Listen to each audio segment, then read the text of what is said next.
योग दर्शनम। ओम नमो वेंकटेशाय। सत्यधर्म समस्थान सत्य कार्य व्यवस्थान गोविंद गोविंद। सत्येन लभ्यं परमं पवित्रं सत्यस्य सत्यं परमार्थ सत्यं सत्यस्य वाक्यस्य परार्थदन्तं सत्येन सुस्थेन परेण सेवे అని మహాయోగేశ్వరేశ్వరుడైన శ్రీ వెంకటేశ్వర స్వామి వారిని భక్తిగా నమస్కరించుకుంటూ పతంజలి మహర్షి గారు రచించిన యోగ సూత్రాల ఆధారంగా యోగ దర్శనాన్ని అధ్యయనం చేసే కార్యక్రమాన్ని ఈ శుభ సాయంకాల వేళ ప్రారంభించుకుందాము. ప్రారంభంలో ఆచార్యుల వారితో కలిసి ప్రార్థనా శ్లోకాలను చదువుకుని ఈ కార్యక్రమానికి శుభారంభం చేసుకుందాము. ఓం నమో నారాయణాయ. శ్రీ గురు ప్రార్థనా. గురుర్బ్రహ్మా గురుర్విష్ణుః గురుర్దేవో మహేశ్వరః గురుః సాక్షాత్ పరం బ్రహ్మ తస్మై శ్రీ గురవే నమః. శ్రీనివాస ప్రార్థనా. భాస్వచ్చంద్ర సమేయదీయ నయనే భార్యా యదీయా రమా యస్మాత్ విశ్వసృడప్యభూద్యమికులం యధ్యానయుక్తం సదా నాథో యో జగతాం నగేంద్రదుహితుః నాథోపి యద్భక్తిమాన్ తాతో యో మదనస్య యో దురితః తం వెంకటేశం భజే. పతంజలి ప్రార్థనా. చిత్తస్య వృత్తిమనురుధ్య సుసాధనాభిః జీవః సమాధిమధిగచ్చతి యన్మతేన. యోగాస్తథా వసుమితా అధియోగశాస్త్రం येनाश्रिता मम पतञ्जलये नमोऽस्मै. नमो हिरण्यगर्भादिभ्यः योगविद्यासम्प्रदायकर्तृभ्यः वंशर्षिभ्यः नमो महद्भ्यः नमो गुरुभ्यः. శ్రీ గురుభ్యో నమః. అడవిలో తండ్రి పిల్లవాడు కలిసి ప్రయాణం చేస్తున్నారు. పాతకాలం నడుచుకుంటూ వెళ్తున్నారు. నడుచుకుంటూ వెళ్తుంటే తండ్రి కొంచెం ముందు అడుగులు వేస్తున్నాడు. పిల్లవాడు కాస్త ఆటకోరతనంగా ఇటు అటు చూసుకుంటూ అడుగులు వేస్తున్నాడు. పిల్లవాడు కాస్త ఆకతాయి. ఆ విషయం తండ్రికి తెలుసు. అందువలన వెనకాల అడుగులు వేస్తున్నాడు, వస్తున్నాడు అనే నమ్మకంతో ఇటు అటు చూస్తున్నాడు, దిక్కులు చూసుకుంటూ వస్తున్నాడు అనే నమ్మకంతో ముందు వెళ్ళిపోతున్నాడు. తొందరగా రమ్మని అప్పుడప్పుడు హెచ్చరిస్తూనే ఉన్నాడు. ఈ లోపల పిల్లవాడు నాన్నా పులి అని ఒక్కసారి అరిచాడు. అరిస్తే తండ్రి ఒక్కసారి భయపడి వెనక్కి తిరిగి చూశాడు. తిరిగి చూస్తే పులి లేదు, గిలి లేదు. పిల్లవాడే పళ్ళికిలించుకుంటూ నువ్వు వెనక్కి తిరుగుతావో లేదో అనే సందేహం కొద్దీ ఎలా చేశాను అని అన్నాడు. తండ్రి గారు కొంచెం అడవిలో జోక్ లేయకూడదు, అడవిలో సీరియస్గా ఉండాలి, తొందరగానే నడుచుకుంటూ వచ్చేసేయాలి, ఇలా అనటం తప్పు అని అన్నాడు. అని మళ్ళీ నడక ప్రారంభించాడు. మళ్ళీ నడక సాగుతోంది. ఇంకోసారి కూడా పిల్లవాడు నాన్నా పులి అన్నాడు. తండ్రి గారు మళ్ళీ ఆదురుదాగా వెనక్కి తిరిగి చూశాడు. చూస్తే నువ్వు మళ్ళీ నమ్ముతావో లేదో అని ఇలా చేశానన్నాడు. నిజానికి అక్కడేం పుల్లేదు. తండ్రి గారికి కొంచెం ఎక్కువగానే కోపం వచ్చింది. 2 తగిలించను కూడా తగిలించాడు. ఇంకెప్పుడు ఇలాంటి పిచ్చి అబద్ధాలు చెప్పద్దు అని అన్నాడు. అని వడివడుగులా అడుగులేస్తున్నాడు. వేస్తుంటే ఈసారి మళ్ళీ నాన్నా పులి అని పిల్లవాడు అరిచాడు. తండ్రి గారు వెనక్కి తిరిగి చూడలేదు. పిల్లవాడు ఆటలాడుతున్నాడు అనే అభిప్రాయంతో తండ్రి గారు వెనక్కి తిరిగి చూడలేదు. తర్వాత ఏమేమో జరిగిందిట మనకు తెలియదు. ఇది నిజమే చెప్పాలి, అబద్ధం చెప్పకూడదు అనటానికి చిన్నప్పటి నుంచి దాదాపుగా మనందరికీ చెప్తూ వస్తున్నటువంటి కథ. ఈ కథని కొంతమంది మేధావులు మారుస్తాము అని అన్నారట ఈ మధ్యకాలంలో. ఆ తండ్రిదే తప్పు, పిల్లవాడిది తప్పేం లేదు. తండ్రి ఇంకోసారి చూస్తే తప్పేమై ఉండేది, పిల్లవాడు ఇంకోసారి ఆటలు ఆడుతున్నాడు అనుకునో లేదా ఇంకోటనో ఎందుకు అనుకోకూడదు, తండ్రిదే తప్పు అని కొంతమంది తేల్చారట. కానీ అలా కాదేమో అని అనిపిస్తోంది.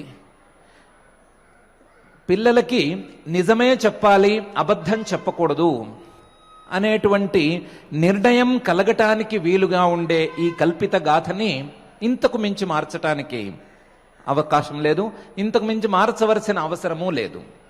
తండ్రి సైకాలజీ ఎలా ఉండాలి, పిల్లలు ఎలా ఉండాలి అనే దానికంటే ఈ కథలో నిజం యొక్క ప్రాధాన్యం ఏమిటి, అబద్ధం చెప్తే వచ్చే నష్టం ఏమిటి అన్నదానికే ఎక్కువ విలువంది. నిజం చెప్పినట్లయితే మనిషిని విశ్వసిస్తారు. అబద్ధాలు క్రమంగా చెప్పుకుంటూ పోతే వీడు అబద్ధాలే చెప్తున్నాడు అనేటువంటి అభిప్రాయం కలిగితే మనిషి మీద విశ్వాసం పోతుంది.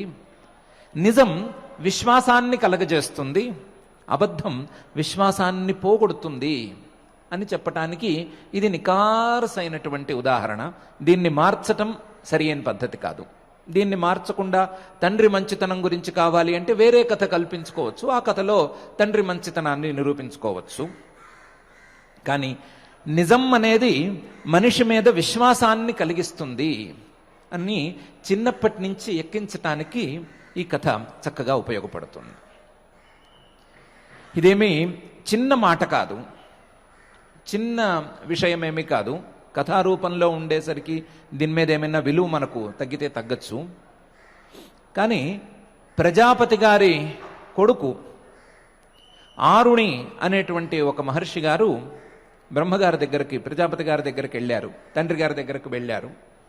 వెళ్ళి ఈ సృష్టిలో, నీవు చేసినటువంటి ఈ సృష్టిలో గొప్పవి ఏవి లేదా గొప్పది ఏది అని ప్రశ్న వేశారు. గొప్పవి ఏవి అని సమాధానం చెప్పవలసిన బ్రహ్మగారు తీసుకున్నారు. గొప్పది ఏదో ఒకటి తెలుసు అని ఆయన అడిగాడు. ప్రజాపతి గారు దానికి 13 వస్తువులతో లేదా 13 పదార్థాలతో నిండిన లిస్ట్ ఒకటి ఇచ్చాడు. అందులో లిస్టులో మొదటిది సత్యం, నిజం అయితే చివరిది పరమార్థ సత్యమైనటువంటి పరబ్రహ్మ. సత్యంతో మొదలుపెట్టి పరబ్రహ్మ వరకు ఉండేటువంటి 13 పదార్థాల లిస్టు ఆయన ఇచ్చాడు. అందులో మొదటిగా సత్యాన్నే చెప్పాడు ఆయన. ప్రాజాపత్యో హారుణి సుపర్ణేయ ప్రజాపతిం పితరముపససార కిం భగవంతః పరమం వదంతీతి తస్మై ప్రోవాచ. ఆ కొడుక్కి చెప్పాడు, సత్యేన వాయురావాతి సత్యేన ఆదిత్య రోచతే దివి సత్యం వాచ ప్రతిష్ఠ సత్యే సర్వం ప్రతిష్ఠితం తస్మాత్ సత్యం పరమం వదంతి అని. సత్యమైనటువంటి పరమాత్మ ప్రేరేపించగా ఈ సృష్టిలో గాలి వీస్తోంది. సత్యమైనటువంటి పరమాత్మ మీద భయంతోనే పైన సూర్యుడు సరి అయిన వేళకి వెలుగుతున్నాడు, సరి అయిన వేళకి ఉదయిస్తున్నాడు, సరి అయిన వేళకి అస్తమిస్తున్నాడు. వీరిద్దరూ సత్యానికే కట్టుబడ్డారు. మానవులు కూడా సత్యానికే కట్టుబడి ఉండాలి, నిజానికి, నిజమైనటువంటి మాటకి కట్టుబడి ఉండాలి. ఎందుకంటే సత్యం వాచః ప్రతిష్ఠ. నిజం అనేది మాటకు బలాన్ని చేకూరుస్తుంది, నిజం అనేది మాటకు ఆశ్రయంగా నిలుస్తుంది. మాటకు, వాక్యానికి లేదా ఏమైనా చెబితే దానికి ఆశ్రయం నిజం. ఆ సత్యమైనటువంటి ఆశ్రయం లేకపోతే మాట కింద పడిపోతుంది లేదా మాట కూలిపోతుంది, మాట బెసిగిపోతుంది. సత్యం వాచః ప్రతిష్ఠ, సత్యే సర్వం ప్రతిష్ఠితం. నిజమైన దానిలోనే అన్ని ఆశ్రయించుకునున్నాయి, నిజాన్నే అన్ని ఆశ్రయించుకునున్నాయి. కాబట్టి సత్యం పరమం వదంతి. సత్యాన్నే అన్నిటికంటే గొప్పగా చెప్తారు. ఈ సృష్టిలో అన్నిటికంటే గొప్పగా సత్యాన్నే బోధిస్తారు పెద్దలందరూ అని ప్రజాపతి గారు తన కొడుకు అయినటువంటి ఆరుణి మహర్షి గారికి ఆయన ప్రశ్నకు సమాధానంగా చెప్పారు. ఆ ప్రజాపతి గారు చెప్పినటువంటి వాక్యంలో ఉండే సత్యం వాచః ప్రతిష్ఠ అనే అంశాన్ని మనకు ఈ ఉదాహరణ స్పష్టం చేస్తోంది. నిజం అనేది మాటకు ఆశ్రయం. నిజం గనక లేకపోతే, మాట నిలవకపోతే, ఆ మాట మీద విశ్వాసం నిలవకపోతే పరిణామాలు ఎటైనా ఉండొచ్చు, ఏ విధంగానైనా వెళ్ళిపోవచ్చు. కాబట్టి మాటలు మాట్లాడేవారందరూ, మాటలు నేర్చిన మనుషులందరూ కూడా నిజమే మాట్లాడాలి. నిజాన్ని తప్ప అబద్ధాన్ని మాట్లాడేందుకు ఏ సందర్భంలోనూ వీరు ప్రయత్నం చేయకూడదు అని సత్యం పరమం వదంతి అనే మాటలో ప్రజాపతి గారు చెప్తున్నారు. ఆ సత్యానికి ఉండేటువంటి మాహాత్మ్యం, సత్యం వలన ఒరిగేటువంటి మాహాత్మ్యం, సత్యం వలన లభించేటువంటి ఫలం, ఇవన్నీ కూడా అనంతాలుగా ఉన్నాయి అని మనకు ఎన్నెన్నో ప్రమాణవాక్యాలు బోధిస్తున్నాయి. వీటన్నిటినీ దృష్టిలో ఉంచుకుని సత్యం అనేటువంటి ఒక యమాన్ని సాధించుకోమని మనకు పతంజలి మహర్షి గారు యమాలలో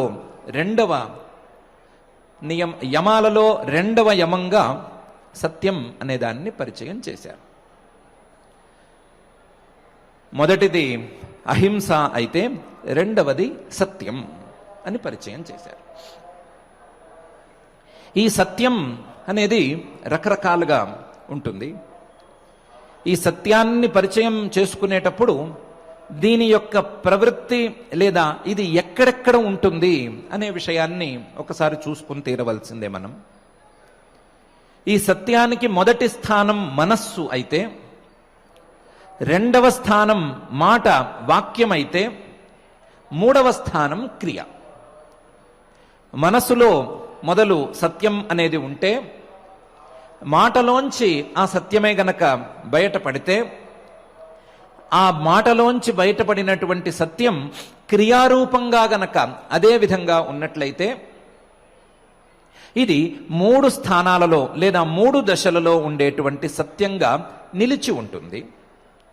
ఇందులో ఏది తప్పినా మిగతా రెండిటికి కొంచెం దెబ్బ అనేది మాత్రం తప్పనిసరి అనేది కూడా తెలిసిపోతోంది. కొంచెం ఇబ్బంది కలిగేటువంటి పరిస్థితులు అయితే తప్పకుండా ఉండొచ్చు. సులభంగా చెప్పుకోవాలి అంటే, మనస్యేకం వచస్యేకం కర్మణ్యేకం మహాత్మనాం, మనస్యేకం వచస్యేకం కర్మణ్యేకం దురాత్మనాం అని చెప్పుకోవచ్చు. మహాత్ములు, మంచివారు, గొప్పవారు అయినట్లయితే వారు మనస్సులోనూ ఒకే వస్తువును లేక చెప్పదలుచుకున్నదో లేదా చేయదలుచుకున్నదో దాన్ని మనస్సులో దాన్నే ఒకే దాన్ని భావన చేస్తారు.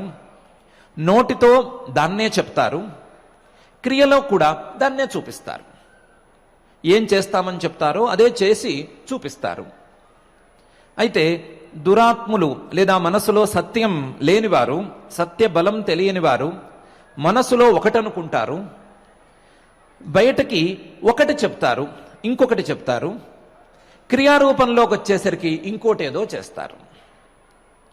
మనసులోనూ వాక్యంలోనూ క్రియలోనూ సమానంగా గనక ఉన్నట్లయితే, ఆ సమానంగా ఉన్నది సత్యం గనక అయినట్లయితే వారు మహాత్ములవుతారు.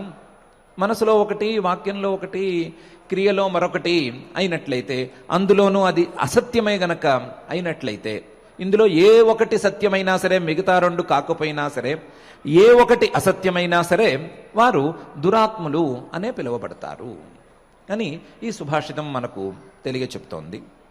కాబట్టి సత్యము యొక్క 3 స్థానాలను, మనస్సు, వాక్యము, క్రియ అనేటువంటి 3 స్థానాలను సరిగ్గా గమనించుకుని వాటిల్లో సత్యాన్ని నిలబెట్టుకునేందుకు ప్రయత్నం చేయాలి అనేది ఒక ప్రధానమైనటువంటి అంశం. మనసులోనూ వాక్యంలోనూ ఉండేటువంటి ఈ సత్యానికి సత్యం అని పేరు అని, క్రియారూపంలో ఉండేటువంటి ఇదే సత్యానికి ఋతం అని పేరు అని కూడా ఒక వ్యవస్థ ఉంది. సత్యం అంటే మనసులో ఒక రకంగా మనసులో భావించి బయటకు చెప్పేది సత్యమైతే, అది క్రియారూపంగా పరిణమించినప్పుడు ఋతం అని దానికి పేరు వస్తుంది అని ఒక వ్యవస్థ, శాస్త్రీయమైనటువంటి వ్యవస్థ ఉంది. దాన్ని తిరగదిప్పి మనసులో ఉన్నదే ఋతము, నోటికి వచ్చేది, నోట్లోంచి బయటికి వచ్చేదే ఋతము, క్రియారూపంలో ఉండేదే సత్యము అని ఇంకొక వ్యవస్థ కూడా ఉంది. లేదు, రెండిటికి ఋతం సత్యం అని సమానమైన పేర్లు అని కూడా ఇంకో వ్యవస్థ ఉంది. ఇటా అటా అనే చర్చ చేసుకోకుండా ఋతం సత్యం అనేవి రెండిటికీ పేర్లు అని పెట్టుకుంటే మనకి సౌకర్యం ఎక్కువగా ఉంటుంది. కాబట్టి ఋతం అనేది సత్యం అనే దానికి పర్యాయ పదంగా మనం ఉంచుకోవచ్చు. మహర్షి గారు యమాలను గురించి చెప్పేటప్పుడు ఆ యమాలన్నీ కూడా ఇతర నిషేధ పరాలుగా ఉన్నాయి అని మనం చూసి నిర్ణయించాము. ఆయన చెప్పినటువంటి అహింస, హింసను చేయరాదు అని నిషేధ రూపంలో ఉంది అని అనుకున్నాము. మిగతావన్నీ కూడా నిషేధ రూపాలుగానే ఉన్నాయి అని అనుకున్నాము. అప్పుడు ఈ సత్యం కూడా ఇతర నిషేధ రూపంగానే ఉండాలి. అంటే సత్యం వద లేదా సత్యాన్ని చెప్పు, సత్యాన్ని మాట్లాడు, సత్యాన్ని భావించు లేదా సత్యంగానే చెయ్యి అనేటువంటి వాక్యాలన్నిటికీ అనృతం నబ్రూయాత్ లేదా అబద్ధం చెప్పరాదు, అబద్ధాన్ని మనసులో భావించుకోరాదు, అబద్ధపు పనులు, అసత్యపు పనులు చేయరాదు అనేటువంటి నిషేధాలే అర్థం అని మనం చెప్పుకోవాలి. మహర్షి గారి సీక్వెన్సు అలాగే ఉంది. ఇది వాస్తవానికి మనకు వేదంలో ఉండేటువంటి వాక్యాలన్నీ ఇలాగే కనిపిస్తున్నాయి అని చెప్పుకోవడానికి వీలుగానే ఉంది. నానృతం వదేత్ అనే ప్రధానమైనటువంటి నిషేధం. అనృతం నవదేత్, అనృతం అబద్ధాన్ని చెప్పరాదు. అనృతం అబద్ధాన్ని ఎట్టి పరిస్థితుల్లోనూ చెప్పరాదు. అబద్ధాన్ని కనీసం మనసులో కూడా భావించరాదు అనే మనకు వేదం ఉపదేశం చేస్తోంది. దీన్ని అనృత వదన నిషేధం అని అంటారు. అబద్ధం చెప్పటాన్ని నిషేధిస్తోంది ఈ వాక్యం అని అంటారు. ఈ అనృత వదన నిషేధం, ఈ అనృత వదన నిషేధం అనేది రెండు రకాలుగా ఉంటుంది అని ప్రాథమికంగా మనం నిర్ణయించుకోవచ్చు. అనృత వదన నిషేధం, అబద్ధం చెప్పరాదు అనేటువంటి నిషేధం రెండు రకాలుగా ఉంటుంది. ఒకటి పురుషార్థ నిషేధం, రెండవది కృత్వర్థ నిషేధం అని. పురుషార్థ నిషేధం అనేటువంటి నిషేధం, అన్నానృతం వదేత్, అబద్ధం చెప్పరాదు అనేటువంటి నిషేధం, అబద్ధమే గనక చెప్పినట్లయితే అబద్ధం చెప్పినందుకు ఫలితాన్ని అనుభవించవలసి వస్తుంది అని బోధిస్తుంది.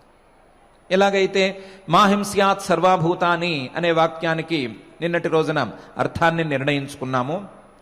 హింసనే గనక చేసినట్లయితే ఆ హింసకు ప్రతిఫలంగా ఊహించనంత రెట్లు పాప ఫలితాన్ని అనుభవించవలసి వస్తుంది అని ఎలాగైతే చెప్పుకున్నామో, అలాగే అనృతాన్ని, అబద్ధాన్ని గనక చెప్పదలుచుకున్నట్లయితే ఆ అబద్ధం చెప్పినందుకు ప్రతిఫలంగా ఒక 10 రెట్లో 20 రెట్లో తెలియనంత మేర పాప ఫలాన్ని అనుభవించవలసి వస్తుంది. అది నోటి మాట రూపంలో ఉంటుందో, లేదా నోటి మాట పడిపోవటం అనేటువంటి రూపంలో ఉంటుందో, లేదా అబద్ధాన్ని వినవలసి రావటం అనే రూపంలో ఉంటుందో, ఏ రూపంలో ఉంటుందో చెప్పలేము.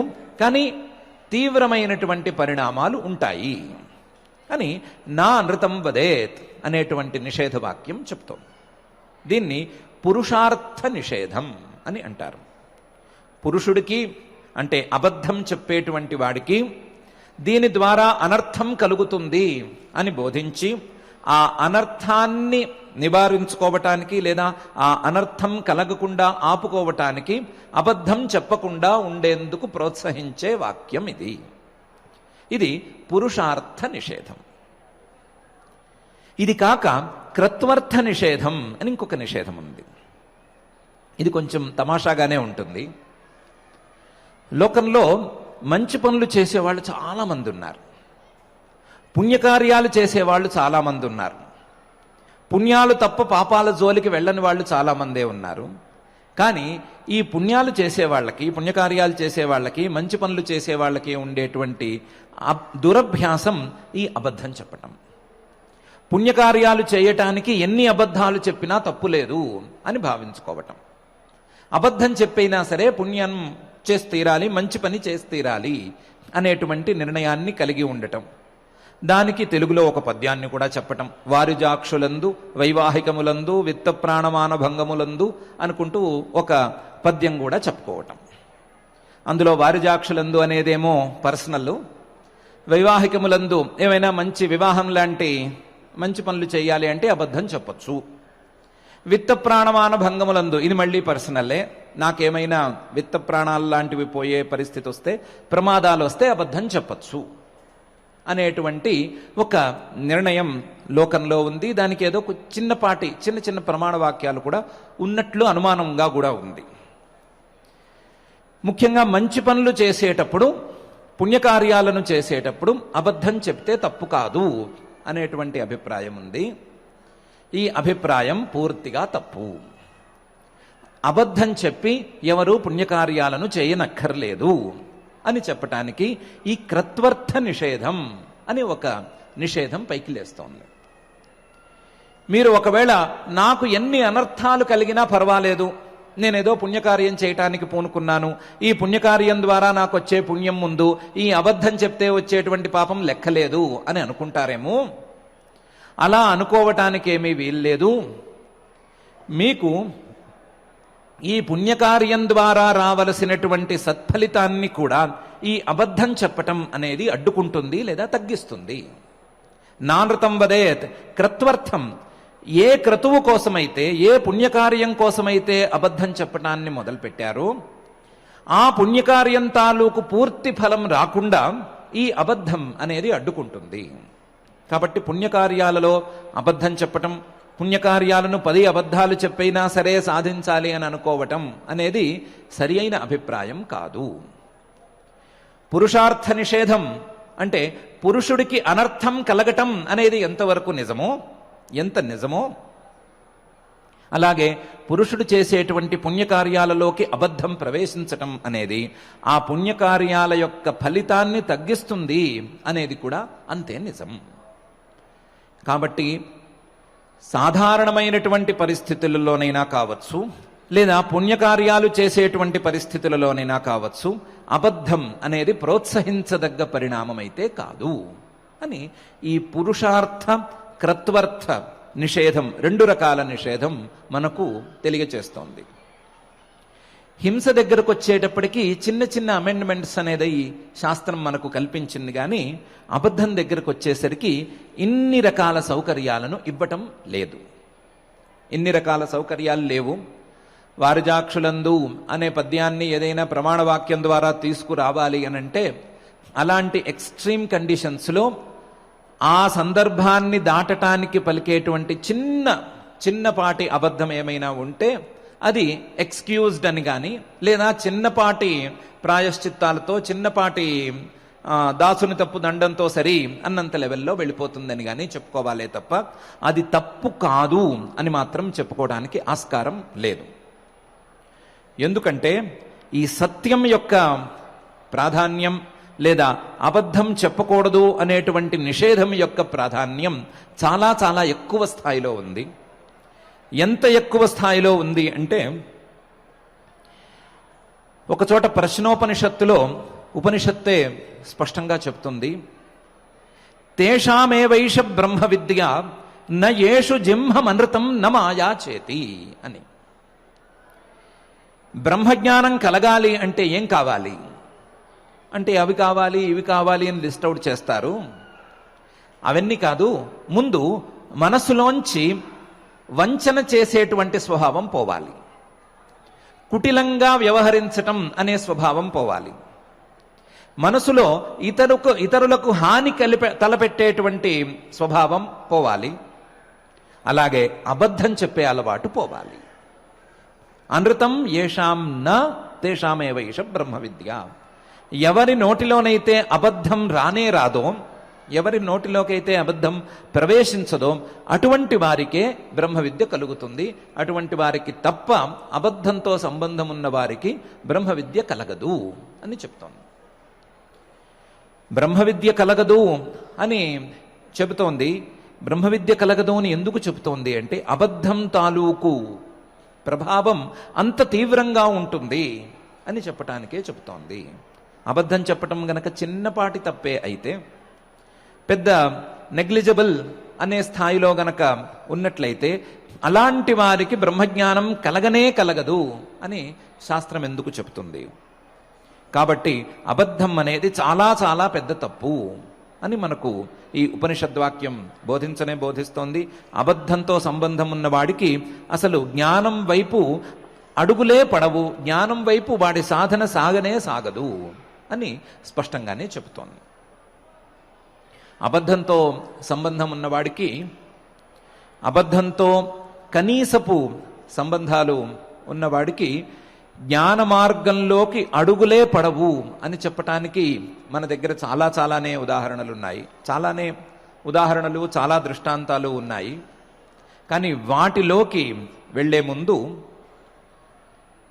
అబద్ధంతో గనక ప్రారంభం చేసినట్లయితే, లేదా నోటితో చెప్పిన మాటని క్రియారూపంగా పరిణమించకపోవటం, క్రియారూపంగా మార్చకపోవటం అనేటువంటి అలవాటును ముందుకు సాగించుకున్నట్లయితే ఏ రకమైనటువంటి నష్టాల పాలవుతారు అనటానికి మనకు చాలా ప్రసిద్ధంగా ఉండేటువంటి సత్యనారాయణ స్వామి వారి వ్రత కథలో ఒక కథను మనం తీసుకోవచ్చు.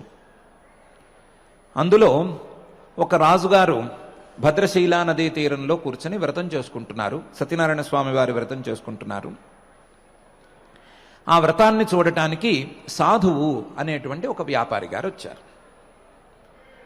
ఆయన రాజుగారు చేస్తున్న వ్రతం చూసి, ఏంటండి, ఏం పూజ చేస్తున్నారు, ఏంటి వ్రతం, ఏమిటి కల్పం, దీనివల్ల ఫలితం ఏంటి అని ఏదో వివరాలు కనుక్కున్నాడు. కనుక్కుంటే ఆయన రాజుగారు చెప్పారు, దీని పేరు సత్యనారాయణ స్వామి వ్రతం, ఇది గనక చేసుకున్నట్లయితే మన కోరికలన్నీ తీరుతాయి, అన్ని రకాల కోరికలు తీరుతాయి, మనకు సంపదలు కావాలంటే సంపదలు వస్తాయి, లేదా పిల్లలు కావాలంటే పిల్లలు పుడతారు, లేదా ఇంకోటి ఏమైనా కోరిక ఉంటే అది కూడా తీరుతుంది. కాబట్టి సకల సంపత్ప్రదమైన సత్యనారాయణ స్వామి వారి పూజ నేను చేసుకుంటున్నాను అని చెప్పాడు. చెబితే ఈ సాధువు గారు ఊరుకోవచ్చు కదా, ఊరుకోకుండా మమాపి సంతతిర్నాస్తి ఏతస్మాత్ జాయతే ధ్రువం అని ఓ మాట అనుకున్నాడు. నాకు కూడా సంతానం లేదు, నాకు గనక సంతానం కలిగితే నేను ఈ సత్యనారాయణ స్వామి వ్రతం చేసుకుంటాను అని అన్నాడు. మన భాషలో చెప్పాలంటే మొక్కుకున్నాడు. ఏమని మొక్కుకున్నాడు? నాకు గనక సంతానం కలిగితే నేను వ్రతం చేస్తాను అని మొక్కుకున్నాడు.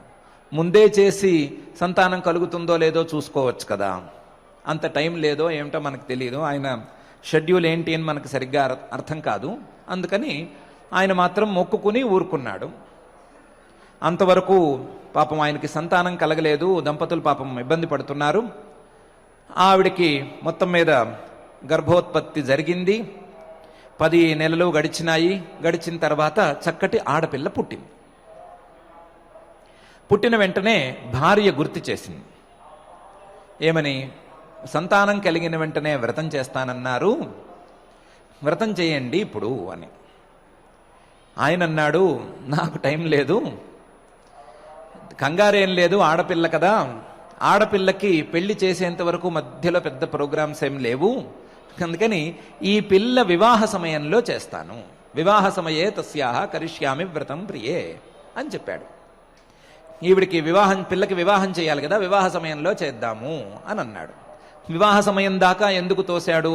1 సంవత్సరం తర్వాతో 2 సంవత్సరాల తర్వాతో అని అనకుండా ఎందుకు వివాహ సమయం దాకా తోశాడు అంటే, కనీసం 18 ఏళ్ళు టైం దొరుకుతుంది, ఇబ్బంది లేకుండా ఉంటుంది, ఈ లోపల నస పెట్టకుండా సరిపోతుంది అని అనుకున్నాడు. వ్రతం అంటే ఒక పూట లేదా 2-3 గంటల్లో అయిపోయే వ్రతం చేయడానికి వచ్చిన తిప్పలివి. సరే, సత్యనారాయణ స్వామి వారు పాపం చేతులు కట్టుకుని పైనుంచి చూస్తున్నారు. వీడి కోరిక మనం తీర్చేశాం కదా, వ్రతం అంటూ చేస్తాడేమో, పైన ఏమన్నా ఫలితం ఇద్దాము అని. వీడు ఈ మాట అనంగానే అయ్యో అని బాధపడ్డారు. పోన్లే, వివాహ సమయంలోనైనా చేస్తాడు, 18 ఏళ్ళు ఆగుదాము, ఇన్నేళ్ళు ఆగిన వాళ్ళం 18 ఏళ్ళు ఆగలేకపోతామా అని అనుకుని మళ్ళీ ఆయన చేతులు కట్టుకుని కూర్చున్నాడు. 18 ఏళ్ళు రానే వచ్చినాయి, నిండినాయి. 18 ఏళ్ళు ఏదో వివాహ వయస్సు అంటూ వచ్చింది ఆ పిల్లకి. ఆ పిల్ల పేరు కళావతి అని పెట్టుకున్నారు. పెరిగింది, పెద్దదైంది. ఆ పిల్లకి సంబంధాలు చూడడం మొదలుపెట్టారు. సంబంధాలు చూస్తే మొత్తానికి ఒక మంచి వరుడు దొరికాడు, వివాహం అంటూ నిర్ణయమైంది. తీసుకొచ్చి బ్రాకెట్లో మనం పెట్టుకోవాలి, ఇల్లరికం కూడా తెచ్చేసుకున్నారు. పెళ్లి చేసుకుని ఇల్లరికం తెచ్చేసుకున్నారు. వివాహం అంటూ వైభవంగా జరిగింది. కానీ వివాహ సమయంలో ఈ వ్రతం గురించి ఈయన కూడా ఆలోచించలేదు, భార్య కూడా ఆలోచించకపోతే అప్పుడు ఆయనకి సత్యనారాయణ స్వామి వారికి కొంచెం కోపం వచ్చింది. వివాహ సమయే అని అన్నాడు, అంతవరకు ఆగాము, అయినా సరే ఏం చేయట్లేదు, సరే చూద్దాము, మెల్లగా ఏం జరుగుతుందో చూద్దాము అని అనుకున్నాడు.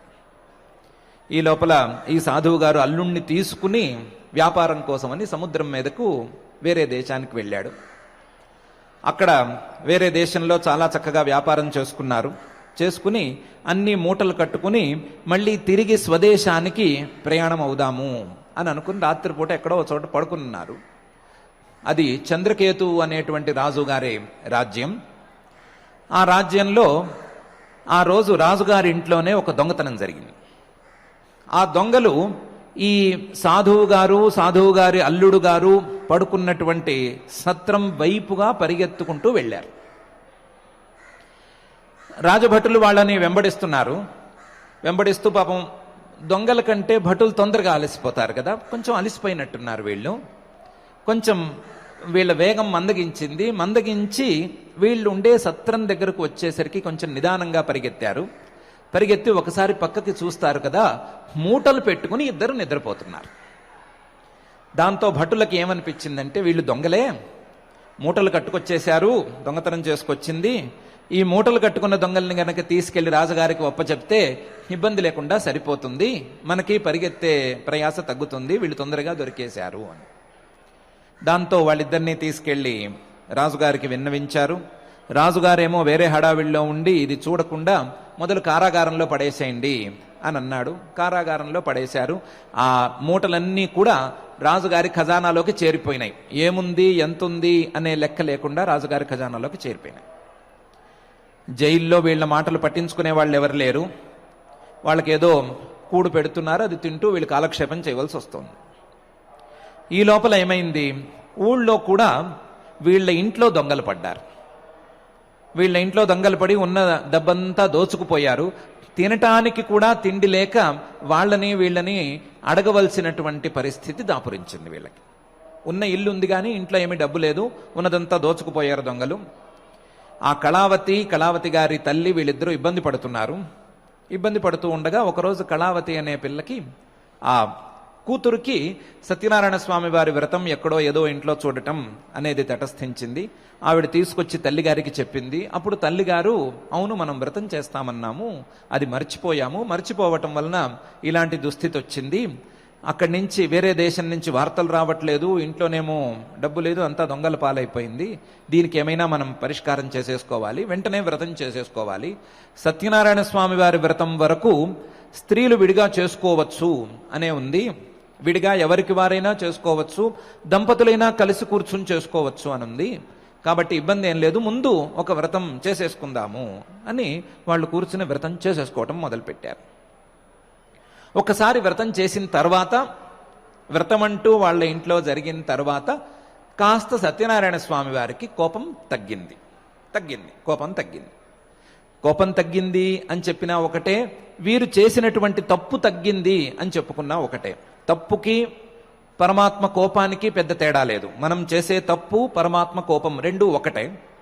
ఈ తప్పు అనేది కాస్త తగ్గేసరికి ఆయన కూడా చంద్రకేతు మహారాజు గారి స్వప్నంలో కనిపించి, వీడు నా భక్తుడు, నావాడు, నువ్వు అనవసరంగా కారాగారంలో వేయించావు, మర్యాదగా నా భక్తుడిని విడుదల చేసి వాడికి డబ్బులు ఇచ్చేయవలసింది అని హుకుం జారీ చేశారు.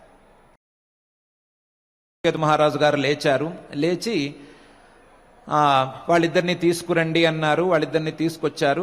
ఆ రాత్రి వీళ్ళిద్దరి గురించే సత్యనారాయణ స్వామి వారు చెప్పారు, కాబట్టి వీళ్ళిద్దరిని విడుదల చేస్తున్నాను, వీళ్ళ దగ్గర నుంచి ఎంత డబ్బు తీసుకున్నామో దానికి 2 రెట్లు ఇచ్చేసేయండి అని 2 రెట్లు డబ్బు ఇచ్చి పంపించేశాడు.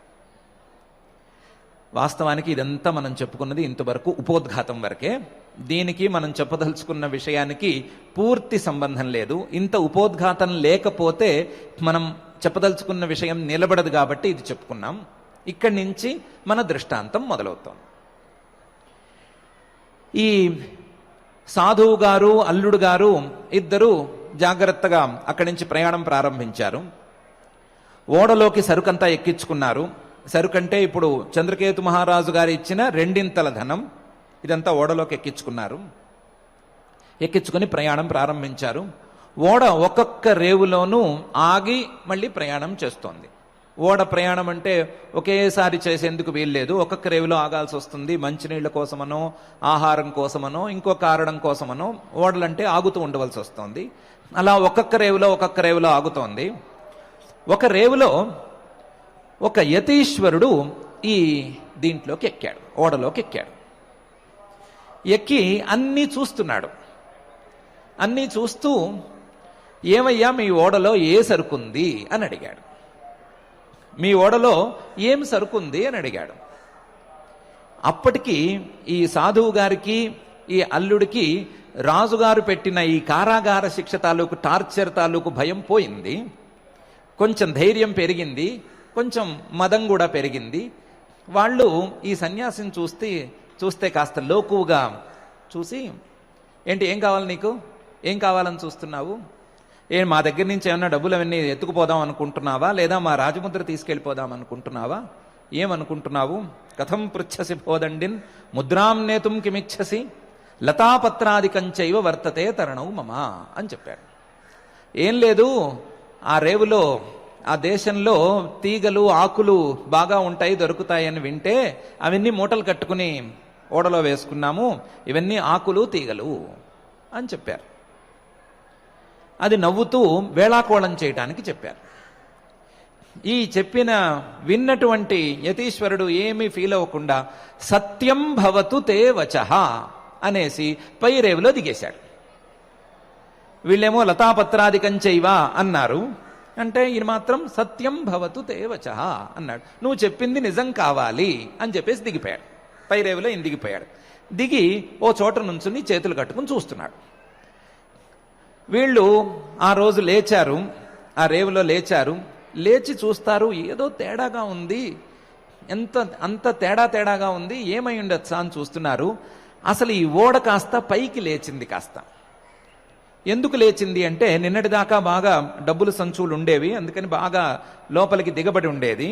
ఆ డబ్బుల సంచుల్లో ఇప్పుడు ఆకులు తీగలు చేరటంతో దాని బరువు లేక ఓడ కాస్త పైకి తేలిపోయింది. ఆ ఓడ బ్యాలెన్సే తప్పుతోందేమో అన్నంత స్థితిలో ఆ పరిస్థితి ఉంది.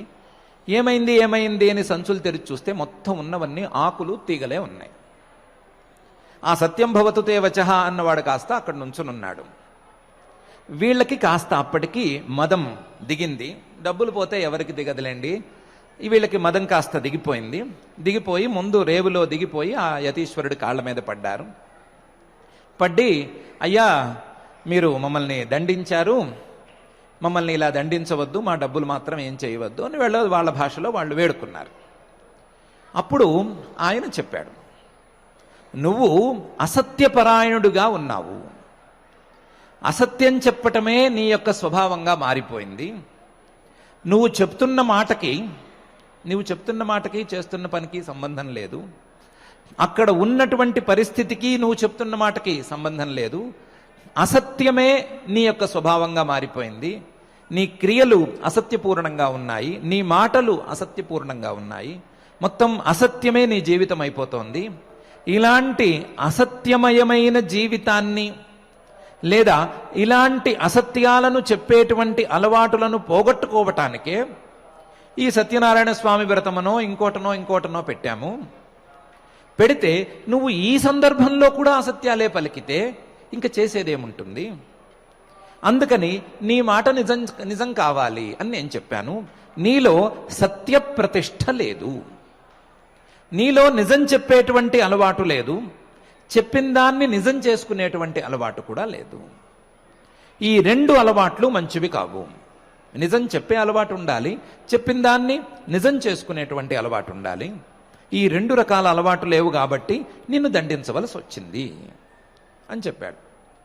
చెప్తే ఈయన కొంచెం గట్టిగానే కాళ్ళు పట్టుకుని త్వన్మాయా మోహితా సర్వే బ్రహ్మాద్యాస్త్రిదివోకసః నజానంతి గురువాన్ రూపం తవాశ్చర్యమిదం ప్రభో మూఢోహం నాభిజానామి అనుకుంటూ క్రమంగా స్తుతి చేసి ఆ సత్యనారాయణ స్వామి వారిని శాంతపరిచి, లేదు లేదు నేను ఊరికి వెళ్ళంగానే వ్రతం మళ్ళీ చేస్తాను, ఇంకెప్పుడూ ఇలాంటి అసత్యాలు పలకకుండా జాగ్రత్తగా సత్యంతోనే వ్యవహారం చేసుకుంటాను అని మాటిచ్చాడు.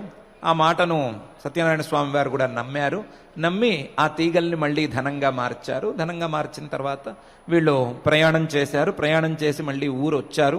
ఊరొచ్చిన తర్వాత చిన్న ట్విస్టులు, కథలో కావాల్సిన 2-3 ట్విస్టులు ఏవో జరిగినాయి. దాని ట్విస్టులన్నీ జరిగిన తర్వాత సుఖాంతమైంది. సుఖాంతమైన తర్వాత మాత్రం ఈ సాధువు గారు ప్రతి మాసము విడిచిపెట్టకుండా సత్యనారాయణ స్వామి వారి వ్రతం చేసి ఇహలోకే సుఖం భుంక్త్వా చాంతే సత్యపురం యయౌ, చివరికి సత్యనారాయణ స్వామి వారి సన్నిధికే చేరాడు అని 2 భాగాలతో ఉండేటువంటి కథ చెప్తోంది. ఈ కథలో వ్రతమాహాత్మ్యం అనేది ఉండనే ఉంది, దాంట్లో ఏమీ సందేహం లేదు, దాన్ని కదల్చడానికి కూడా వీల్లేదు. వ్రతం ఎందుకు చేయాలి, వ్రతం చేస్తామని అనుకుని చేయకపోతే, లేదా వ్రతం చేస్తామని మొక్కి తర్వాత కనుక దాన్ని పూర్తి చేసుకోకపోతే ఏమవుతుంది, ఇలాంటి వ్యవహారాలన్నీ ఉండనే ఉన్నాయి. దానితో పాటుగా మానవుడు అసత్యాన్ని పలికితే ఏమవుతుంది అని కూడా ఉంది. మానవుడు అసత్యాన్ని పలికితే, అది కూడా దేవుడి సన్నిధిలో గనక అసత్యాన్ని పలికితే, అది కూడా నిరంతరం అసత్యాన్నే గనక పలుకుతూ ఉంటే ఏమవుతుంది అనేదానికి ప్రత్యక్ష ఉదాహరణ ఉంది. అసత్యాన్ని పలుకుతూ ఉంటే అది సత్యమైపోతే వచ్చే ప్రమాదం ఏమిటి అనటానికి కూడా సరి అయిన దృష్టాంతం ఉంది. ఇలాంటి దృష్టాంతాలన్నీ దైవికమైనటువంటి కార్యక్రమాలు కావచ్చు, లేదా పుణ్యకార్యాలు కావచ్చు, క్రతువులు కావచ్చు, యజ్ఞాలు కావచ్చు, యాగాలు కావచ్చు, దానాలు, హోమాలు, జపాలు, వ్రతాలు, హోమాలు, సంతర్పణలు, ఇవన్నీ కావచ్చు. ఇవన్నీ కూడా వేరువేరు దారులలో మానవులకు సత్యం మీద అవగాహన, సత్యం మీద ప్రీతి, సత్యప్రతిష్ఠ మీద ఉండేటువంటి అభిప్రాయం పెంచటానికే ఏర్పడినాయి అని మనకు స్పష్టమవుతోంది. ఎన్నో సందర్భాలను, ఇలాంటి వాటిని మనం పరిశీలించుకుంటే, ఎంతోమంది మహర్షుల యొక్క చరిత్రలను పరిశీలించుకుంటే, ఈ సత్యం యొక్క మాహాత్మ్యాన్ని పెంచటానికే ఇలాంటి క్రియలన్నీ ఏర్పాటై ఉన్నాయి. సత్యం ద్వారా మానవుడి యొక్క మాహాత్మ్యాన్ని పెంచటానికే ఈ క్రియలన్నీ ఏర్పడి ఉన్నాయి. మానవుడిలో సత్యనిష్టను పెంచటానికే ఈ ధార్మిక క్రియలన్నీ ఏర్పాటై ఉన్నాయి అని మనకు తెలుస్తూ ఉంది.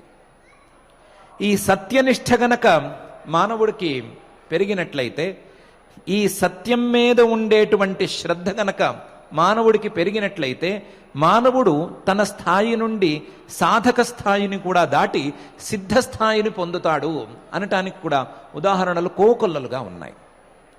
సత్యాన్నే పట్టుకుని మహర్షి స్థాయికి ఎదిగినటువంటి కిరాతకుడు, బోయవాడు, సత్యతపుడు ఉండనే ఉన్నాడు.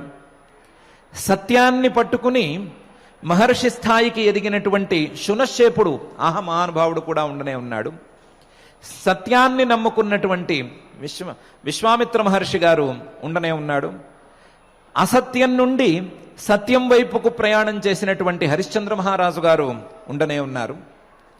ఎవరి చరిత్రను చూసుకున్నా, ఎవరు చేసిన ఏ సాధనను చూసుకున్నాం, ఆ సాధనలో ఉండేటువంటి సత్యం, ఆ సాధనలో వారు సాధించుకున్నటువంటి సత్యం వారిని ఏ స్థాయికి తీసుకువెళుతోంది అనే విషయం స్పష్టంగానే తెలుస్తోంది. ఏ మహానుభావుడైనా సరే సత్యాన్ని ఆశ్రయించుకుని, నిజాన్ని నమ్ముకుని ఏ విధంగా పైకొచ్చాడు అని మనం స్టడీ చేసుకోవచ్చు. ఏ మహర్షి గారి చరిత్రను తిరగదోడినా సరే ఈ సత్యం అనే దాని యొక్క ఉల్లేఖం, ఆ రెఫరెన్స్ ఉండనే ఉంటుంది, తప్పకుండా ఉండి తీరుతుంది. అటువంటి సత్యాన్ని మానవులందరూ అలవాటు చేసుకోవాలి. ఆ సత్యంలో ఉండేటువంటి కృత్వర్థ పురుషార్థ భేదాలను సరిగ్గా అర్థం చేసుకోవాలి. సత్యం అంటే అబద్ధం చెప్పకుండా ఉండటం అనే అంశాన్ని అర్థం చేసుకోవాలి అనే అభిప్రాయంతోనే పతంజలి మహర్షి గారు ఈ సత్యాన్ని తీసుకొచ్చి అనృత నిషేధంగా మార్చి ఈ యమాల్లో ఉంచారు. ఈ సత్యం అనేది చిన్న స్థాయిలో మొదలయ్యి పూర్తి స్థాయికి పరిణమించుకుని లేదా పూర్తి స్థాయిలో మారి అది సాధకుడి మనసులో గనక వేళ్ళూనుకుని పోయినట్లయితే, సాధకుడి మనసులో గనక బలంగా కుదురుకున్నట్లయితే అది సత్యం కాస్త సత్య ప్రతిష్ఠ అవుతుంది.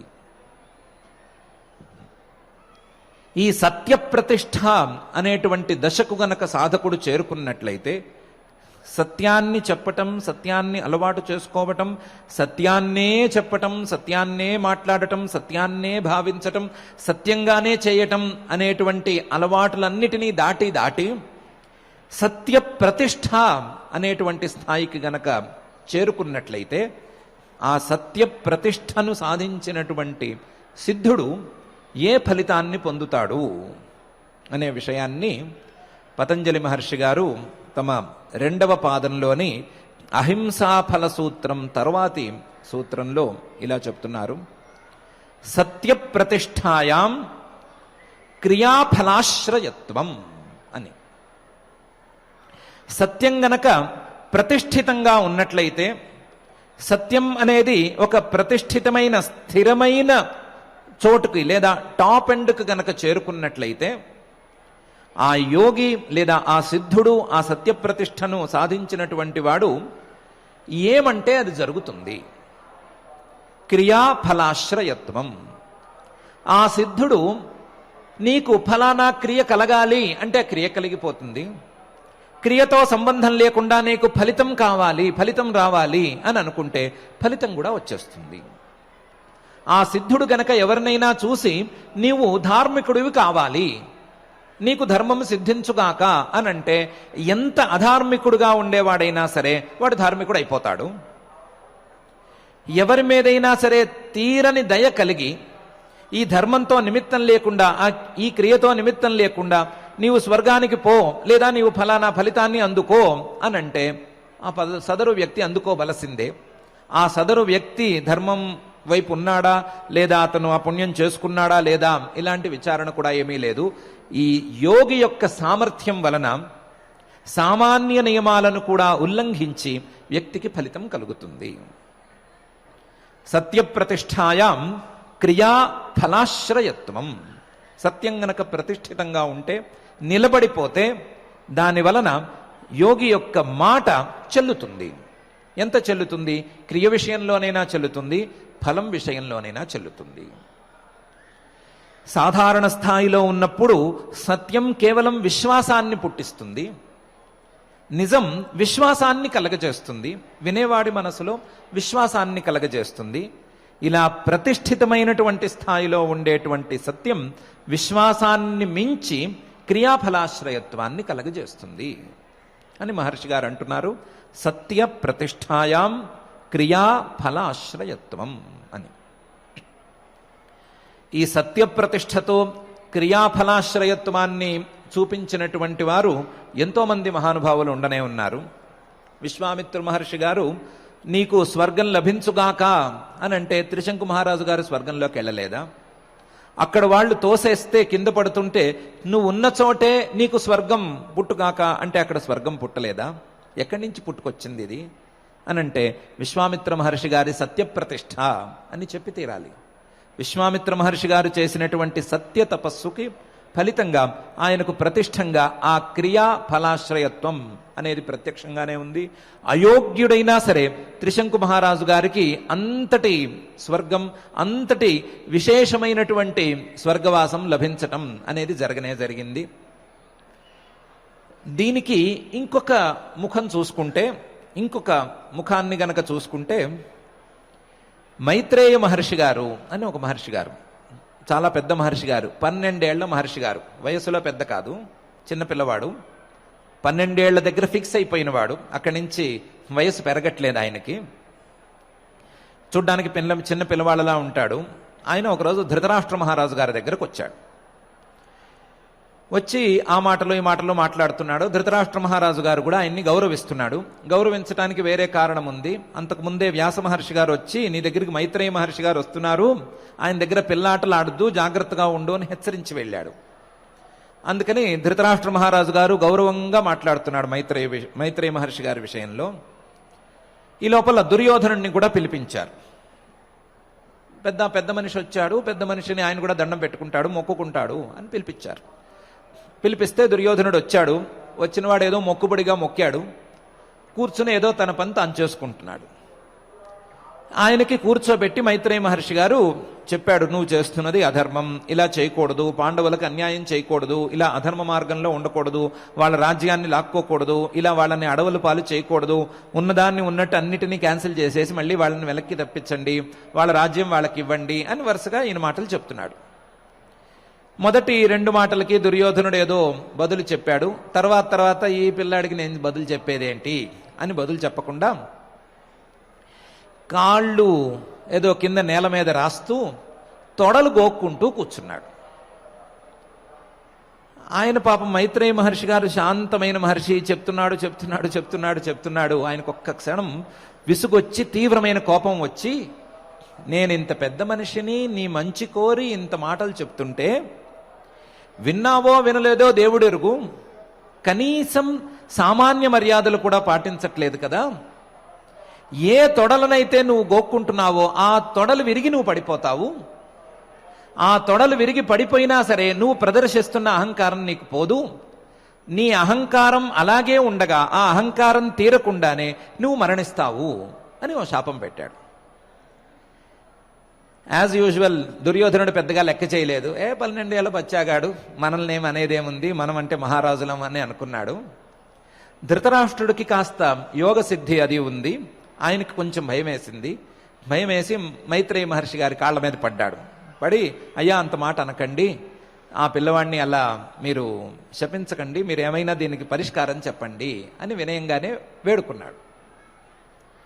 వేడుకుంటే మైత్రేయ మహర్షి గారు, దీనికి పరిష్కారం అంటూ ఏం లేదు, నా శాపం నిజమవుతుంది ఎప్పుడు అంటే వీడు మాట వినకపోతే.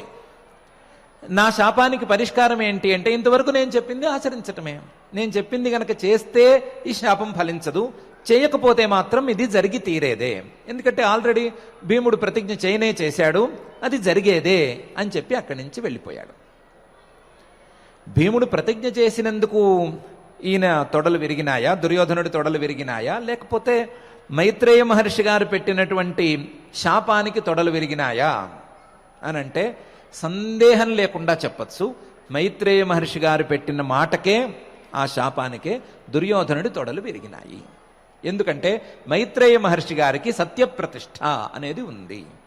మైత్రేయ మహర్షి గారు ఏం చెప్తే అది జరుగుతుంది.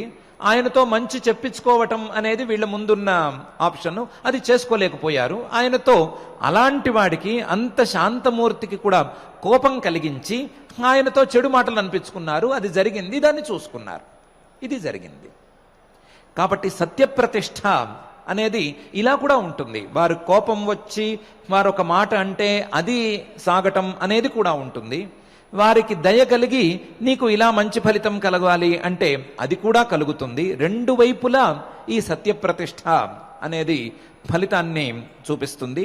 కానీ ఆ సత్యప్రతిష్ఠ ఉన్నవారి విషయంలో మనం ఏ విధంగా వ్యవహరించాలి అనటానికి ఈ విషయం ఉపయోగపడుతుందే గాని సత్యప్రతిష్ఠ మాత్రం క్రియాఫలాశ్రయత్వాన్ని చూపిస్తుంది అనటానికి ఈ 2 దృష్టాంతాలు సమానంగానే ఉపయోగపడతాయి. సత్యప్రతిష్ఠ సాధించిన వారు ఏ మాట అంటే ఆ మాట జరుగుతుంది. పూర్వకాలంలో మహర్షులు విద్యార్థి మీద లేదా శిష్యుడి మీద సంతోషపడిపోయి నీకు అన్ని విద్యలు లభించుగాక అని ఒక మాట అంటే విద్యలు ఎలా వచ్చేసినాయి? పూర్వకాలంలో మహర్షులు నీవు సుఖంగా ఉంటావు వెళ్ళిరా అంటే వాడి జీవితం అంతా సుఖంగా ఎలా ఉన్నాడు? ఈ రెండిటికి కారణం ఏమిటి అని జాగ్రత్తగా ఆలోచిస్తే అన్న మహర్షి గారు ఏమాత్రం సత్యం కోసం పనిచేశాడు, ఆ సత్యప్రతిష్ఠను ఏమాత్రం సాధించాడు అని గనక మనం ఆరా తీసుకోగలిగితే ఆయన చేసిన సాధన కనిపిస్తుంది. ఆ సాధనలో సత్యం అనేది తప్పకుండా కనిపిస్తుంది. సత్యప్రతిష్ఠ అనేది మాత్రం నిజంగా కనిపించి తీరుతుంది. కాబట్టి ఎవరైనా సరే వారు అనుకున్న క్రియలన్నీ జరగాలన్నా, వారన్న మంచి మాటలన్నీ నిజం కావాలన్నా ఏం చేయాలి అంటే సత్యప్రతిష్ఠను సాధించాలి. సత్యప్రతిష్ఠను సాధించటం ద్వారా ఈ క్రియాఫలాశ్రయత్వాన్ని ఎవరైనా సరే సాధించుకోవచ్చు అని మహర్షి గారు ఈ సూత్రంలో మనకు సెలవిస్తున్నారు. సత్యప్రతిష్ఠాయాం క్రియాఫలాశ్రయత్వం అని. మహర్షి గారు కొంచెం చాక్లెట్ వేస్తున్నారు. మరి బిస్కెట్ వేస్తున్నారంటే బాగోదేమో, అందుకని ఒక చాక్లెట్ లాంటిది మనకు పడేస్తున్నారు. మీరు సత్యాన్ని గనక సాధించినట్లయితే, సత్య ప్రతిష్టను సాధించినట్లయితే మీరు అనుకున్నది అనుకున్నట్లు జరుగుతుంది. ఎలాగో కోరిక అదే కాబట్టి అనుకున్నది అనుకున్నట్టు జరగాలి అంటే సత్య ప్రతిష్టను సాధించాలి అని చాక్లెట్ లాగా మనకు చూపిస్తున్నారు. కానీ వాస్తవంగా ఆయన మనసులో ఉన్నది ఈ సత్య ప్రతిష్ఠే గనక మనసులో ఉంటే ఈ సత్య ప్రతిష్టకు పరమఫలంగా పరమాత్మ జ్ఞానం అనేది అందుతుంది. ఎందుకంటే ఆ పరమాత్మ సత్యేన లభ్యస్తపసా హ్యేష ఆత్మ సమ్యజ్ఞానేన బ్రహ్మచర్యేణ నిత్యం అనే ఉపనిషద్వాక్యంలో చెప్పినట్లుగా సత్యేన లభ్య, ఆ సత్య కథనంతో సత్య ప్రతిష్టతో మాత్రమే ఆ పరమాత్మ దొరుకుతాడు. ఆ పరమాత్మ జ్ఞానం అనేది అందుతుంది. కాబట్టి ఆ పరమాత్మ జ్ఞానం అందేందుకు వీలుగా కావలసినటువంటి సత్య ప్రతిష్టని ఈ చాక్లెట్తో ప్రోత్సహించాలి. ప్రోత్సహిస్తే గనక ఈ సత్య ప్రతిష్ఠ మీద దృష్టి పెడతారు, అసలు సత్యం మీద దృష్టి పెడతారు. అసలు చిన్న చిన్న అబద్ధాలు ఏమేం చెప్తున్నాము వాటిని ఎలా ఆపుకోవచ్చు అనే అంశం మీద దృష్టి పెడతారు. దృష్టి పెట్టి సాధన చేసుకుంటారు. చేసుకుని క్రమక్రమంగా సత్య ప్రతిష్టను సాధిస్తారు. దాని తరువాత రావాల్సినటువంటి ఫలితాలన్నీ ఎలా రావాలో అలాగే వచ్చేస్తాయి, అందరూ లాభపడతారు అనేటువంటి అభిప్రాయంతోనే మహర్షి గారు సత్య ప్రతిష్టాయాం క్రియాఫలాశ్రయత్వం అనే ఈ సూత్రాన్ని యమాలలో తాను చెప్పినటువంటి 2వ యమానికి, ఆ యమాల్లో ఉండేటువంటి టాప్ గ్రేడ్ యమానికి ఉండేటువంటి ఫలితాన్ని ఈ సూత్రంలో చెప్తున్నారు. సూత్రంలో చెప్తూ మనందరినీ సత్యం వైపుకు మరలిస్తున్నారు. మనందరి మనసులు అబద్ధం నుండి మరలి వెనక్కి రావాలి అని బోధిస్తున్నారు. సింపుల్గా తేల్చేసుకుందాం. అబద్ధం ఏ పరిస్థితిలో ఉన్నా ఆడకుండా ఉండేందుకు ప్రయత్నం చేయాలి. నిజం ఏ పరిస్థితిలో ఉన్నా ఎదుటివారిని ఇబ్బంది పెట్టకుండా ప్రియంగా చెప్పేందుకు ప్రయత్నం చేసుకోవాలి. ఆ ప్రయత్నం సఫలం కావాలి. సఫలమై ప్రతిష్ఠితమైనటువంటి పరిస్థితికి వెళ్లేంత వరకు ఎదగాలి. ఎదిగి మనకు కూడా ఆ పరమాత్మ జ్ఞానం అనేది అందాలి. మధ్యలో వచ్చే ఈ క్రియాఫలాశ్రయత్వం వస్తే రావచ్చు, రాకపోతే కూడా పోవచ్చు. మనకు దీంతో పెద్దగా పనేం లేదు. అలాంటి అనుగ్రహాన్ని మనకు ఆ మహాయోగేశ్వరేశ్వరుడైన శ్రీ వెంకటేశ్వర స్వామి వారు దయచేయాలి అని ప్రార్థించుకుందాం. ఆ ప్రార్థనతో ఈరోజు పారాయణ కార్యక్రమాన్ని ప్రారంభించుకుందాం. ఓం నమో వెంకటేశాయ. లౌకికానాం హి సాధూనాం అర్థం వాగనువర్తతే, ఋషీణాం పునరాద్యానాం వాచమర్థోనుధావతి అని ఇంతవరకు మహర్షుల యొక్క యతీశ్వరుల యొక్క వాక్కుని అనుసరించి అర్థం ఏ రకంగా పరిణమిస్తుంది అన్నది ఆచార్యులు చెప్పినటువంటి సత్యనారాయణ వృత్తాంతంలో యతీశ్వరుడు చెప్పినట్లుగా ఆ బంగారవదంతా కూడా ఆకులు అలములు అయిపోవడం, అలాగే విశ్వామిత్రుడి యొక్క సత్య ప్రతిష్ఠ ద్వారా త్రిశంకుడికి ఉన్న చోటనే స్వర్గాన్ని లభించడం, ఇవన్నీ కూడా సత్య ప్రతిష్ఠ వల్ల. అదే సత్యం యొక్క గొప్పతనాన్ని గురించి కూడా శకుంతల చెబుతూ దుష్యంతునితో, నుత జలపూరితంబులగు నూతులు నురిటి కంటే సూనృత వ్రతమొక బావి మేలు, మరి బావులు నురిటి కంటే నొక్క సత్క్రతువది మేలు, తత్క్రతు శతంబు కంటే సుతుండు మేలు, తత్సుత శతంబు కంటే నొక సూనృత వాక్యము మేలు చూడగన్ అని సత్య వైభవాన్ని గురించి చక్కగా చాటి చెప్పింది. దాన్ని అందంగా మనకి నన్నయ్య గారు అందించారు. అటువంటి సత్యమైనటువంటి స్థితిని, సత్యధామం ఈ తిరుమల, ఇది వృషాద్రి అంటే సత్యానికి నిలయం. ఇక్కడ ధర్మదేవత కూడా చక్కగా అనుష్ఠించింది అని అటువంటి దివ్య ధామంలో దివ్య ఉపదేశాన్ని మనం ఇంతవరకు చక్కగా అందుకున్నాం. పతంజలి మహర్షి అందించినటువంటి దివ్య యోగ సూత్రములలో నేడు భగవద్గీత పారాయణలో భాగంగా మనం గుణత్రయ విభాగ యోగంలో మొదటి శ్లోకం నుంచి 10వ శ్లోకం వరకు శ్రద్ధగా పారాయణ చేసుకుని మన బుద్ధి ఎప్పుడూ కూడా సత్యం పలికే విధంగా అనుగ్రహించమని ఆ దేవదేవుని వేడుకుందాం. శ్రీకృష్ణ ప్రార్థనతో మొదటి 10 శ్లోకాలు చదువుకుని తదుపరి మంగళాంతంగా నేటి పారాయణ కార్యక్రమాన్ని మనం పరిసమాప్తి చేసుకుందాం. అందరం కలిసి శ్రీకృష్ణ ప్రార్థన దగ్గర నుంచి పలుకుదాం. శ్రీకృష్ణ ప్రార్థన. వసుదేవసుతం దేవం కంసచాణూరమర్దనం దేవకీ పరమానందం కృష్ణం వందే జగద్గురుం. శ్రీగీతా ప్రార్థనా సర్వోపనిషదో గావః దోగ్ధా గోపాలనందనః పార్థో వత్సః సుధీర్భోక్తా దుగ్ధం గీతామృతం మహత్. అథ శ్రీమద్భగవద్గీతాసు ఉపనిషత్సు బ్రహ్మ విద్యాయాం యోగశాస్త్రే శ్రీకృష్ణార్జున సంవాదే గుణత్రయ విభాగ యోగే చతుర్దశాధ్యాయే శ్లోకాః.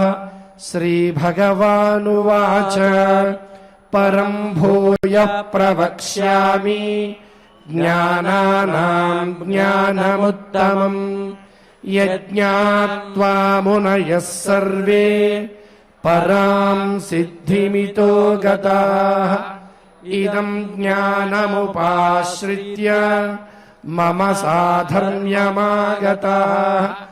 సర్గేऽపి నోపజాయంతే ప్రళయేన వ్యథంతి చ.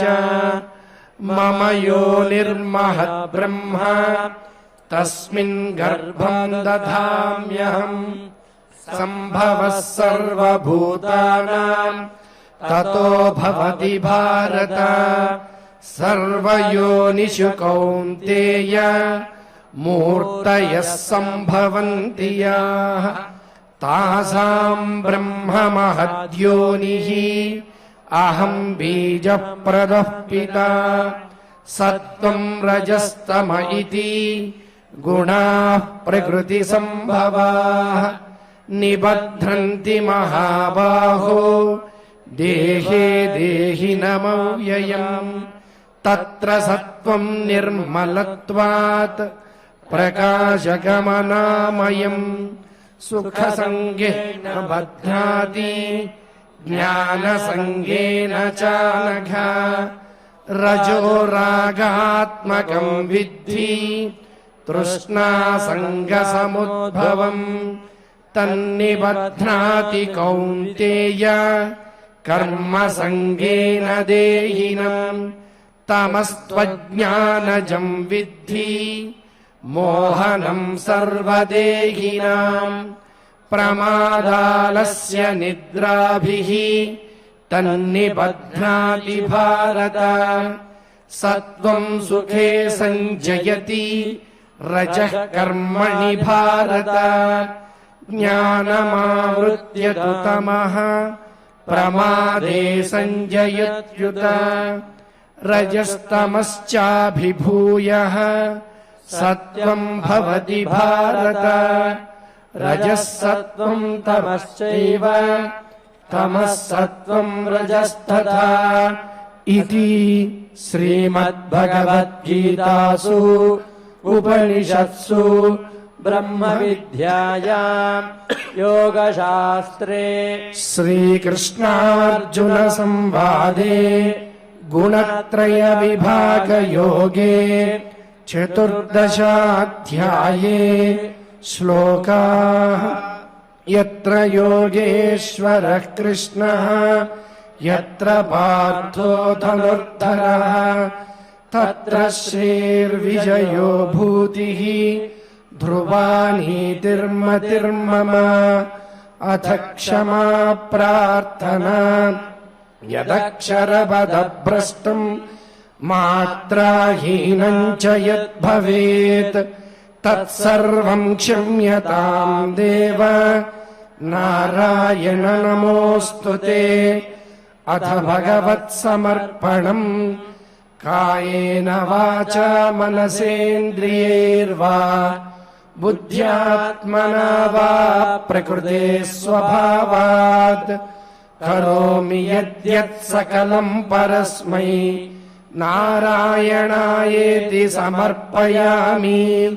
అథ లోకక్షేమ ప్రార్థనా. సర్వే భవంతు సుఖినః सर्वे सन्तु निरामयाः सर्वे भद्राणि पश्यन्तु मा कश्चित् दुःखभाग् भवेत् अथ मङ्गलम् श्रियः कान्ताय कल्याणनिधये निधयेऽर्थिनाम् श्रीवेङ्कटनिवासाय श्रीनिवासाय मङ्गलम्।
Oh